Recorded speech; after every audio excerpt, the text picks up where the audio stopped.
So, everybody, we have a special treat for you guys today. Really good friend of mine, Jimmy. Jimmy is the owner of.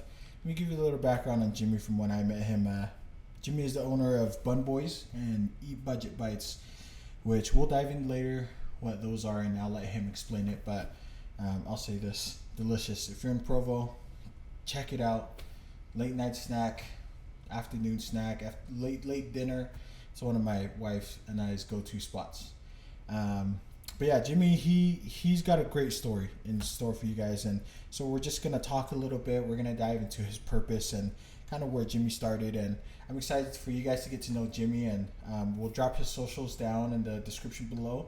So make sure you go and follow those and follow on his journey. And you know you're in for a special treat. But we'll catch up a little bit first, and then we'll dive into it. We talked a little bit before, so you guys missed the juicy stuff, but we'll give you guys some more of the sauce in a little bit. Hopefully there's still some good stuff. Yeah, no, we'll have some good stuff. Welcome to another episode of the Purpose Podcast, guys. We are excited. So let's just get started. But man, Jimmy, I mean, we've done some work together. Yeah, we have. Video work, Bun Boiz. Yep. And before we dive into Bun Boiz, let's talk about, because I guess I don't even know where you're from. Yeah. Thanks for having me on the podcast, first of all. Dude. Thanks, dude. Really appreciate it. It's fun to catch up and talk like this. I'm from Houston, Texas. So originally, like a suburb of Houston. It's called Spring. Nice. Woodlands area. If you I didn't know you were a Texas boy. Texan boy. Yeah. Dude, that's cool. What's the vibe I give off? I don't even know. Dude, I honestly didn't know. I thought, man, Utah. I don't know, guys. What do you think? I thought maybe Arizona. Put it in the chat down below. Put it in the chat below. No, yeah, I did. I mean, at least I thought you'd have like some twang in your talk or whatever. I know.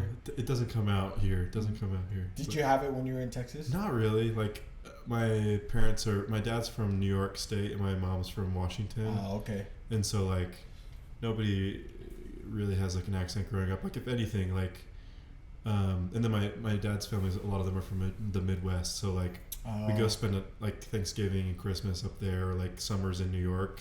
And so, like, everybody's like, "Yo, what's going on?" Like, what's going on? Hey, New York. So, Dude, that's like, so funny, bro. So kind of weird accent in my family. I don't know. Hey, but yeah, that's good. But Texas. Yeah, you grew up Texas. Yeah. Nice. And then even until high school, that's like so stomping grounds for you. I was born in Illinois. We moved to Texas when I was like 2. Okay.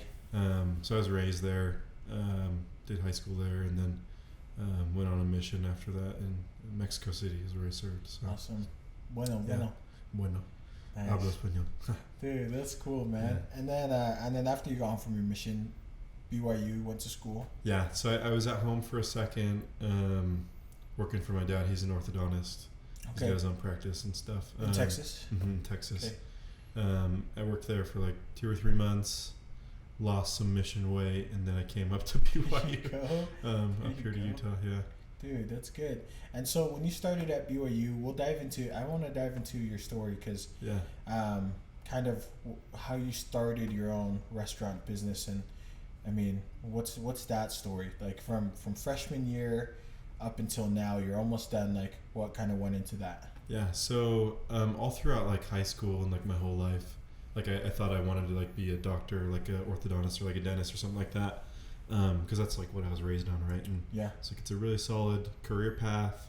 My dad's already done it. He kind of can show me the way, right?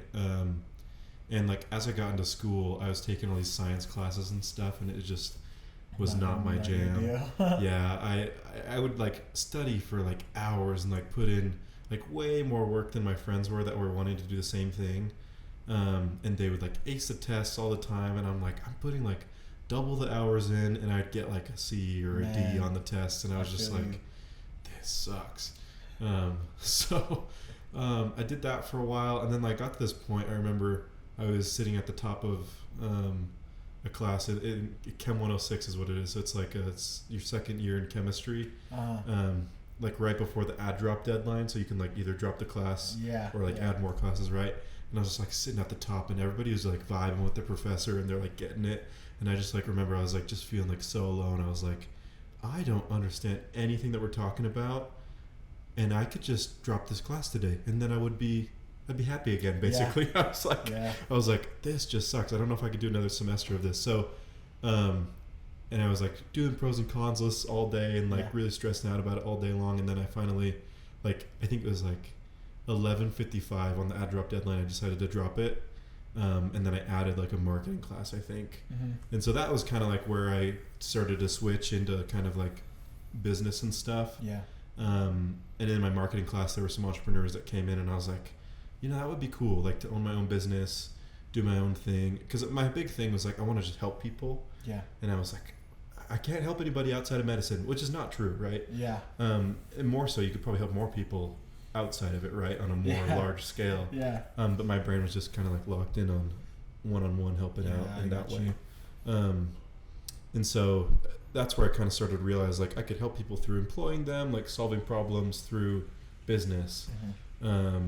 And then I did a semester of marketing, some accounting and stuff like that. I was like, I think I might want to do marketing. I took an entrepreneurship class though after COVID. So I'd like done summer sales. Best class at BYU. Yeah, best class at BYU. ENT 101 with Corbin Church. Shout out to Corbin. You gotta have him. I bet he'd jump on, dude. He would actually. If you want to send me his info. Yeah, dude. I have a meeting with him tomorrow. Okay, cool. I'll set it up. Let me know. But yeah, that class, I had dated a girl my freshman year, and she took the class, and she was like, it was the easiest class I've ever taken, but it was like so real and like teaches you how to like, there's no tests, no like crazy assignments, just teaches you how to like live a really successful life. And I was like, sounds cool. So this is probably like 2 or 3 years after that, and I just had kind of hold on to that, and I was like, Corbin Church, I gotta take his class. So took his class, and my first day in class, he was like, who wants to be an entrepreneur? And then everyone raises their hand, and like, who doesn't want to be an entrepreneur? I was like, I don't really know. I don't know what this is, man. And then I just kind of like, he was like, okay, well, you in the back and whoever else like in the class doesn't know that they want to be an entrepreneur, like, just take what I'm teaching you, apply it for like the semester, and just see what happens. And so I was like, okay, I'm gonna try that out. And I just got like way into it. I was like listening to tons of like how I built this podcast and like watching Shark Tank, and like anytime I had an idea, I'd write it down. And he like makes you keep a journal, right? As like one of the assignments in the class. I remember. And so like that journal really got me into like creative mindset, where I was like thinking about ideas and like trying to come up with businesses, and that's kind of where I started to see a shift, and that's, anyways, I don't want to take up too much. You're good, go ahead. And but yeah, that's when I kind of started to have the ideas for Bun Boiz. I had a couple other ideas, like I had an idea for like an alarm clock pillow, so like it would like vibrate and it would like sync with your alarm on your phone, and it would like wake you up. And I went out and started doing like some validation for it, right? Like asking people like what they'd pay for, and if they liked it, and like nobody wanted it. Dude, I mean, it's funny, man. I remember one of the ideas that I had came up with. I was like, guys, what about like an electric blanket that you can like plug into the thing of your car, and then it like warms you up? And they're like, well, why don't you just have a heater? Your heater working. I was like, well, maybe we can market it towards people who don't have a working heating system. And they're just like, so they did some validation, and same thing though. And it's like, that's kind of, maybe I'll just have a blanket and I should be fine. Yeah, it's like so niche. Just like, or I was like, there's like this little clip that you can tie onto your jeans, because I know a lot of people like cuff their jeans, but it falls out. So I was like, it can hold it in place. Right. Like, have you ever heard of joggers? It's like, okay, fine. Yeah. My idea is better, but no, that's cool, man. So you kind of went through that process, and then Bun Boiz. Yeah. So Bun Boiz, actually, kind of like the genesis of it started probably like a year before I was in Corbin's class, or maybe a little bit less than a year. It was COVID, so it's 2020, right? And everyone was just in their house, right? And so I've always loved to cook. It's been something that like maybe I haven't been very good at, but like in high school, I'd throw stuff like on our skillet, and I just like Thanksgiving leftover. I have this distinct memory where I took like all this stuff from Thanksgiving dinner, I just threw it onto the skillet and like made it into like this mashed potato turkey stuffing. Yeah, and I just like put some sriracha on. I was like, this is gourmet, man. Like this is gourmet. You're gonna have to make that. You're gonna have to make that a bun. Yeah, we've done it. We've actually done it. Yeah. Oh, you did? It's like mashed potatoes, stuffing, shit. turkey, Wait, during Thanksgiving. gravy. Yeah, during Thanksgiving. I remember. So even before COVID, I was working on Bun Boiz. Man, you just didn't know it. I didn't know, but yeah, that's funny. Yeah, like, and then I went on a mission, and like that's where I kind of learned how to really cook. Is like I'd ask, like, members of the church, the LDS church, and or like people that we would meet. I'd be like, they'd feed us, right, and I'd be like, can you teach me how to make that? Yeah. Like that is so good. So I learned like all these recipes, and like food just became this really, really like special thing to me. Like it's a way to connect with people. Yeah, I agree. And like if we want to get deep, you know, like, but I just started like this love for food and like creating food on my mission, and then probably, this is like in March of COVID. It's like peak 2020 COVID. I started making like chicken sandwiches out of my apartment, and we made homemade buns with them. And I was like, oh, Bun Boiz, like sounds like a cool place to get sandwiches. And then like a year later, I was in Corbin's class, and I was like, it's not a good idea. Like there's a million sandwich places. Like I wonder if we could kind of spin this and do like types of like manapua or like bao buns. Yep. Is what it was kind of based off of. And I was like, but they're buns too. Like that's what bao means, bun, right? Yeah. And I was like, Bun Boiz, we could do like steam buns. So we started like experimenting with stuff in my apartment, came up with a bunch of different recipes. Nice. I had friends over like every weekend for probably like a month. Just trying it out. And we got to a point where I was like, I think I could sell these. People were wanting to pay me for it. And I was like, no, just like try it. Yeah. It's fine. And then we started, kind of like, I started talking to restaurants about like doing pop-ups. Near their restaurant. Yeah, or like in their restaurant. Like I remember we talked to a breakfast and lunch place, and I was like, we could come in at like 6 p.m. after you guys close, and nobody's in here, and like we're not distracting from your business too much, and we could like set up shop, and we'll give you like a cut of the revenue from the night, right? And I think I'd probably talked to like 5 or 6 places, and they were all like, no, dude, like you're crazy. And then we found a catering place that kind of let us use the space for like a 3-day weekend type thing. Nice. And that was like our first pop-up, and it was a mess, and it was like a disaster. And people were waiting like an hour for their food, and none of the buns were steaming the first night. And then by the second night, we kind of figured it out a little bit better. And I had just had like, it was like a madhouse. I had like 14 friends in the back with me, like making food, filling orders. Because we had like lines like around the corner of this catering place. I was like, all we did was like flyers and Instagram. We did like a little, if you share it on your Instagram story, you could get a free dessert. And there was just like tons of people. We sold out in like 3 hours the first night. The next night we sold out in like 4 hours. And then the next night we like doubled all of our production. It was a Saturday, and we like were like 10 buns away from selling out. And I was like, this is insane. Like we got to keep doing this. Like people really liked it. And so we kind of just did pop-ups around Provo, started doing stuff in like parking lots pretty illegally, prepping out of my apartment, but we would bring it to the parking lot and cook all the buns on site. People would come up, and it was just kind of like this weird word of mouth thing where people would be like, oh, Bun Boiz is going to be at the Smith's parking lot on Fridays from like 6 to midnight. Just like totally random. And that's kind of how we kind of got started there. Yeah. That's awesome. And it's interesting you were talking about how you said just kind of your purpose and what you've always wanted to do is just help people. Because obviously outside of the medical field, there's like, okay, what can I do? What should I do? And in your head, it's employing people and giving them opportunity to have a living, which now, I mean, you talk about how Smith's was one of the places that you're doing business out of the parking lot, and now your guys' restaurant is across from Smith's. Yeah, it is. Yeah. You know, and now you do have how many employees? Right now we've got 6, but we've had anywhere from like 10 to 16 employees at a time. Right now it's a little slower, so we kind of cut down. But like, yeah, we've been able to help out. I mean, through giving them employment, like a pretty good amount of people. I mean, maybe this is a good step, maybe it's not, but a restaurant industry is like pretty high turnover, right? So we have a lot of people that come in and out, and some stick around, and it becomes like their full-time gig, right? Which is really cool to see. And I mean, they end up getting behind the product and like getting involved more in the business, right? I mean, my manager Mackenzie, shout out to Mackenzie. Mac. Love you. She's actually like, she started out just as like a part-time, then she went more full-time, and now she has a piece of the business, right? And so like she's my partner, and I run like most so everything awesome. With her, and that's awesome. Yeah, so that's some of like the cool people-to-people impact we've been able to kind of make there. Yeah, no, and that's cool, man. And then man, dude, that's cool. I mean that even just from that point of you know, just going from like a disaster the first time you guys go to opening up the actual restaurant. It looks great. It's in a great spot too.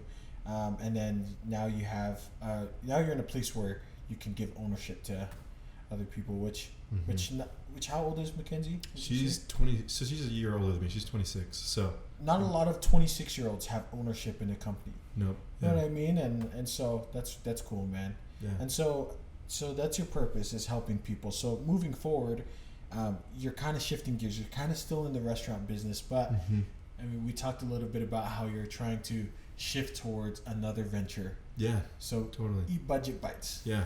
So Budget Bites is this really, when you talk about like purpose and like helping people, we have the chance to like make a really cool impact. Yeah, this is cool.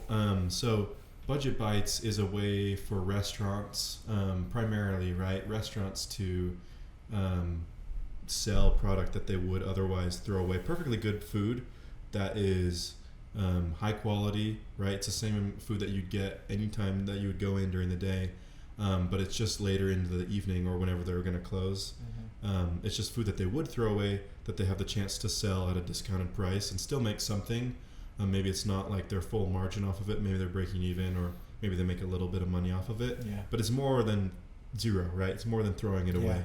So, and people get the chance to buy it at a discounted price and try it out. And it becomes this like really cool marketing tool for the restaurant, right? Or we're saying, hey, sell some product that you might throw away at the end of the day, and you're getting paid to give out samples, basically, right? Yeah. Instead of giving free samples out or throwing your food away, we're saying, hey, somebody's going to buy this, and then once they try it at a discounted price, they'll be like, oh, I'm going to come back into the store and buy it during normal hours because I don't know if they're going to have what I want, exactly. Yeah, that's awesome. At the end of the day. So we did a little beta test for it in the fall, went really well, and now this has kind of become my full-time thing, kind of going forward. Man. And we've got an app that'll be launching here really soon. Man, that's way cool. And that's awesome because we talked about how it's been really helpful to a lot of mom and pop shops. I mean, it's no question that, I mean, during COVID, a lot of small businesses suffered. Totally. You know, and so it's really sad that a lot of people went out of business, and once we're able to hold on, it's almost like trying to find ways to catch up throughout a whole almost 2 years of just slow production. And I think Budget Bites is a perfect way that, you know, your passion project, I guess you could say, was able to kind of come to fruition to like, hey, like this can help you. Yeah. Because, I mean, we talked to, everyone's been dumpster diving at Krispy Kreme before. Perfectly good donuts. Perfectly good. They're in their box, so they like they'll tape them up too. Like, it's so funny. They have a separate dumpster just for good donuts. Product. Like, it's like they want it to be taken. Exactly. Little Caesars, they do kind of the same thing where they set boxes outside. Dude, I live next to the Little dumpster. Caesars. Yeah, you gotta hit it up. Say less. There's some pizza there that you could grab. But like more than, I mean, helping out the small business too, like you said, like people are still recovering from COVID. Like it's still something that restaurants are trying to make up for. Yeah, dude. I mean, sorry, kind of backtrack. Yeah. I mean, Budget Bites, Bun Boiz, it's helped a ton of people. Totally. Which props to you, man. Like, that's cool. You know, I mean, to employ people and give them living, and then also to give people experiences that they might not have otherwise, whether that's the consumer or the business. Great way to be a connector for the two. So, I mean, you've done all these things. You're super young still. You're 25. We're the same age. You've done a lot in just a short amount of time. And so, that being said, if there's people who inspired you or have helped you have this purpose, if you want to speak to that. Yeah, totally. I think just starting off, like the two biggest people in my life that really have set me up to have this kind of purpose, have a drive to help people and to kind of make an impact in that way, or probably my parents. Yeah. I know it's kind of cliche to say, but really, I mean, they set up a solid life for us. I have two sisters, and just the way that they raised us we're Christian, we're members of the Church of Jesus Christ of Latter-day Saints, and we believe in helping people, right? My parents were always just very willing to help wherever people needed it, whether it was financially or just like with a meal or just having someone talk to them or like exchange of service. Like I can't tell you the amount of times I went with my dad on a Sunday to his office and we helped somebody with like a broken tooth or something like that. Yeah. He would just have me come along with him. And so some of those experiences early on really put me in a solid mindset of just like, this is what it's about, right? It's not about, okay, maybe he's not going to make money off of this tooth that he's fixing for this guy, but he is helping him, right? Yeah. In a really cool, direct way. And so that kind of really set me on a path to make that kind of like my main purpose, you know, and it's what I feel good doing too. I wouldn't do it if I didn't like have some sort of gratification from it, right? Yeah, no, that's true. Like they get me involved in like service projects with the church and other things, right? And just going to visit people that were just having a rough time growing up was really cool to kind of see and be have that like the forefront of my mind, even if I didn't want to do it. Sometimes, you know, going to visiting Sister Johnson down the street like didn't always sound super fun as like a 10-year-old. Yeah. But then we would go, and then as I kind of grew up, I was like, this is really helping them. Yeah. They appreciate this so much, right? Even just a conversation or just talking to somebody. That's awesome. So I'd say them huge right off the bat, and then we already talked about him a little bit, but Corbin Church has just been like one of my biggest mentors, one of the people that I've looked to for the past 2.5-ish years for direction and just like inspiration in a really direct way as far as like entrepreneurship goes, right? And how you can have an impact in people's lives individually and like a really big scale. Like he helps so many students and so many other people that are wanting to impact as well, to make an impact just through his mentoring, and he's so willing to just help. Yeah. And that is one of the biggest things that I've taken away. One of the things that he always says in like the class is like, I'm helping you guys for free. I don't get paid for this, right? Get paid. They don't pay him. He doesn't need it. He's very successful. He's started multiple businesses and had multiple exits, and he does very well in like real estate, right? And all these different things that he's taught. But he teaches so much knowledge about wealth and how to make an impact with it and how to grow your personal brand and your business, right? And the only thing that he asks in return is that you kind of do the same thing for somebody else if they need it, right?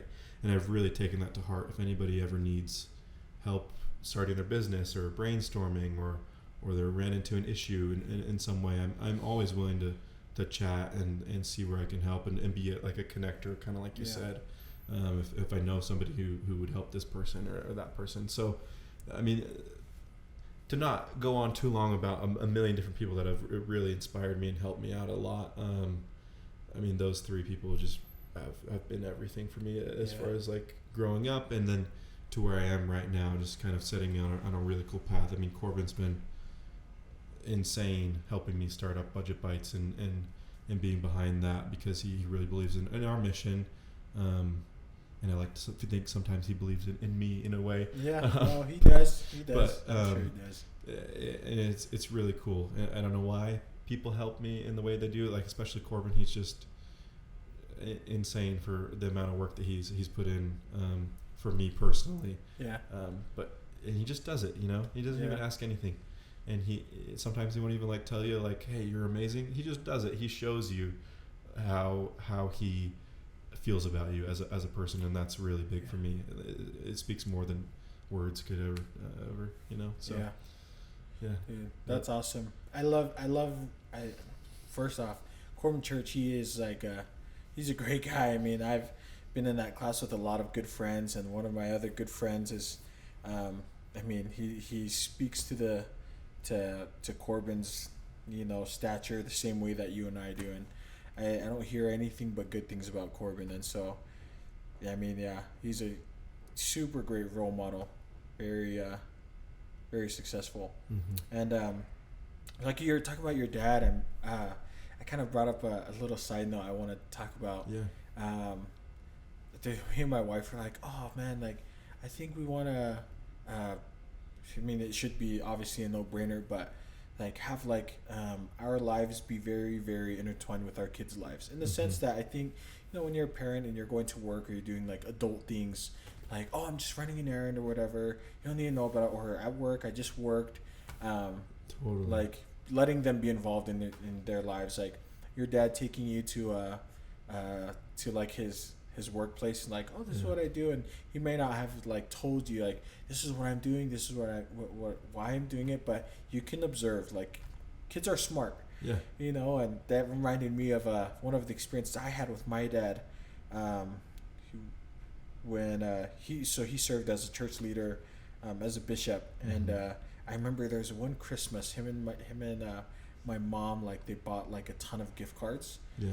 And he's just like, hey, you want to drive with me? And so I drove with him, and he just told me to stay in the car, but he's like, I'm just going to drop these off. And I remember there's one time where I was watching through like the front window of him like giving this gift card and like a gift basket to like this lady, and like she just started crying, got all emotional, and I was like, I remember just watching, and at the time I didn't fully understand, but looking back on it now, I appreciate like the things that people do, in the past.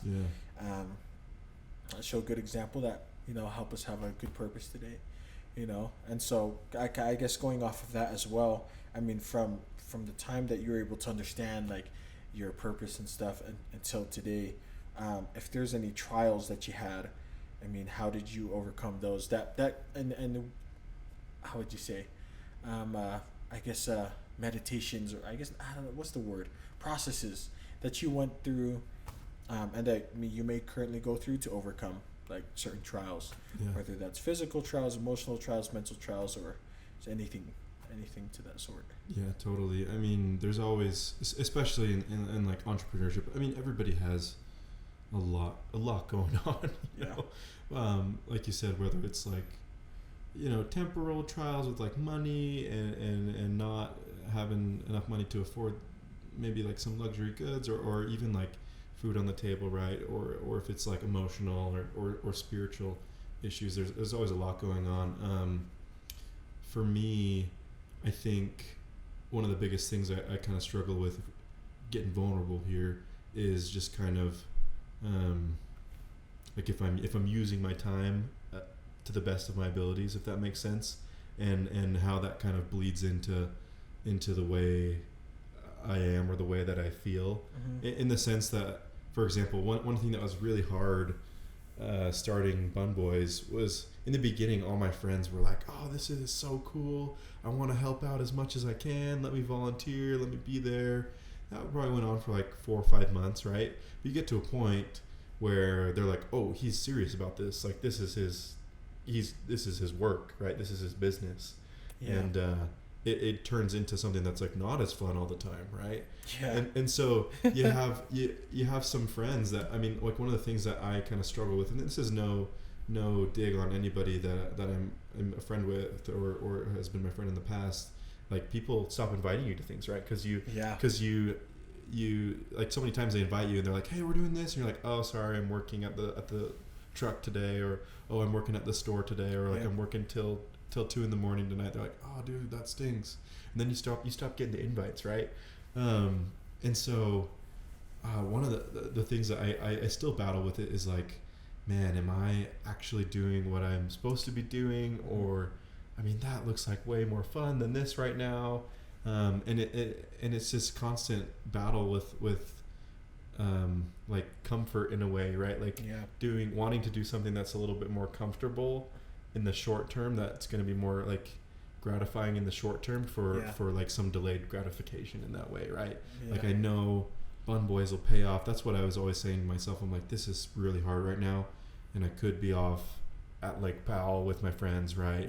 But I am working on this business, and I know it's going to pay off. And you have to play this game where yourself where you remind yourself constantly, and try not to kind of like get too in your head about it, right? Yeah, no, true. There's so much time, like you said. Like, yeah, I've done a good amount of things. I've had a lot of failures too along the way, but there's so much time for all the things that you want to do, right? There's time to hang out with friends and maybe not right now, but in a few months or next week even. Like, there's opportunities to kind of do what you want to do while still doing things that are really hard. Does that make sense? Yeah, so that's something that I've really struggled with, is like, okay, am I doing the right thing? Or like, I have this every summer when summer rolls around, I'm like, man, I wish I was like a rafting guide. Like, for like the first 2 weeks of summer, I'm like, I have this battle with myself where I'm like, is this what I want to be doing? Yeah. Starting this new business. I could just go jet skiing right now. Yeah, exactly. I could just be swimming. Yeah, I just be in the water, man, just enjoying the rays in the cool water, you know, like, and then I get to this point where I'm like, no, like, I am doing what I'm supposed to be doing. I've felt that I know I need to do this right now, and you know, you just stick to your guns, and it's a battle, like with anything, right? You have to kind of put things in your life that help you see the wins in the short term, right? Especially if you're doing something hard, you need to see those wins, and you need to remind yourself of why you're doing it, right? Like, going back to your purpose, you know. And I think that's something that I really learned on my mission, was like, if you don't know why you're there, like for me, it was always, I'm there for the people, right? Like, I am here to help these people out in whatever way I can, and everything else bleeds into that, right? Everything else is built on top of that. Yeah. And the same thing goes right now. Like, I have to have a purpose and remind myself of that purpose constantly. And it never, I don't think it ever gets easier. Yeah. Or it gets like easy. It does get easier though, as you kind of go and you kind of put those systems in place, like you were kind of saying. But yeah, it is one of those things. It's a constant battle that I, among other things, right? Like, I get stressed and I have anxiety, you know, about money and if we're going to be around in a year, right? With Bun Boiz or Budget Bites, right? And you just try to do your best, you know, take it day by day, and like, know that you are supposed to be doing what you're doing, you know. I think everybody comes to a point where they have some sort of like revelatory experience where they're like, I know I want to do this. This is me to the core, and I'm just going to stick to it no matter what happens, no matter what kind of jet skis might come up into my way, for lack of a better word, or you want to throw it in like a little analogy there. No, that's true. And just like you said, man, I think, and Bronson said the same thing when he was on a few weeks back, was as long as you know your purpose and that you understand why you're doing what you're doing, whatever you do, for the most part, it's probably the right thing, you know, stressful or not. And I can totally feel you on that, man. And this is also just not to say that, like, if you go jet skiing like every single day in the summer, you're good. If that's your purpose, then you're good. But I mean, everyone finds purpose in a different manner or in a different activity. But that's why it's so cool why we have Jimmy on today. Jimmy's the first one that we've had on as a restaurant owner. I'm not sure if our other guests have owned restaurants. They may have owned a franchise or whatever. But Jimmy's our first one who is in like the restaurant business. And you know, from Jimmy to like Avery, we had on our last episode. She's cool. She in high school she had a huge accident where she had damage to her head, and like she's not supposed to be here like at all. That's insane. And so like from her to Bronson, ex-NFL, and lots of charity owners, the idea is to help everyone understand that I mean, purpose is everywhere, and I think as long as you have your purpose, you know, and it's with the right intentions, you're gonna change the world, which is what we're doing here at Give, and so or at Lemonade. Sorry, we just rebranded. But last question, I'm gonna have Jimmy finish off here and close us off with some gold nuggets here. But if there's anything that you would recommend for someone who, you know, is just, I guess, just kind of wavering at the moment, they're struggling to find like a purpose or what they should do, which is a lot of people. Even if you have found your purpose, there's lots of times where you kind of just lose it, and you're just like, what do I do now? What would you recommend is a good way to kind of find your purpose if you haven't already, or find your purpose again if you've lost it along the way? Right. It's a really good question. I think it goes back to kind of, I mean, if you've lost it or you're kind of wavering in your purpose, right, something that I try to do constantly is just kind of get back to like the root of why I do what I do, right? So if, for example, I am ever like, I don't really like Bun Boiz, like sometimes it happens, right, where I'm like, I'm tired of this, tired of putting out all these fires all the time. You got to get back to like why you even started it in the first place, right? Or just like the basic root of like what you like you as a person. Everybody knows themselves, right? Like we know ourselves the best. We're our own like worst enemy as well, you know. Yeah. And so we kind of put ourselves down a little bit if we kind of forget what we like, right? And so I think it's really important to just get back to the roots of what you're doing or what you like to do. Like at Bun Boiz, if I'm having a bad day, I will sometimes I'll go into the shop and just make the dough. And I remember back on times when I used to make it in my apartment, and those memories start coming back, and I see someone eat a bun and they really like it, right? And those little wins are super important to me as far as keeping me on track when I'm kind of wavering with my purpose and finding it as well, you know. If I am wanting to do something new within Bun Boiz, I'll just do it, you know. Getting back to like the stuff I like to do, I like to create, and so I would try to create something new that inspires me, right? That I like to do, and so that's one of the things that I would probably say is like just kind of get back to why you like doing what you thought was your purpose, or if you don't have a purpose, just do what you like. Like I love that. You know, like we were sitting here talking earlier, you know, and I really liked what Soli was talking about, how he was at a job before, and he ended up quitting, right, moving on and to something that you love to do, and where you think you're going to grow more, right? You're kind of having to give up opportunities because you're doing something that ultimately like wasn't your thing, right? Your purpose. And so I think that it's really important to just kind of stop sometimes, or to start doing what you like, stop doing what you don't. True. In an interesting way like that. So. I love that. Yeah, very simple. You know, just go back to your roots. I love that. Thanks, Jimmy, for coming through today and spending some time with us. Of course. We're excited to release this podcast episode for you guys in the next coming weeks. But again, we'll drop all of the socials down below so that you can have them. Remember, Bun Boiz, Budget Bites out of Provo, Jimmy on Instagram as well. Let's go. We'll see you guys on the next episode. If you have any questions, comments, leave them below, and you know, we'll see you guys on the next one. Cool. Thanks so much, brother. Thank you. Yeah.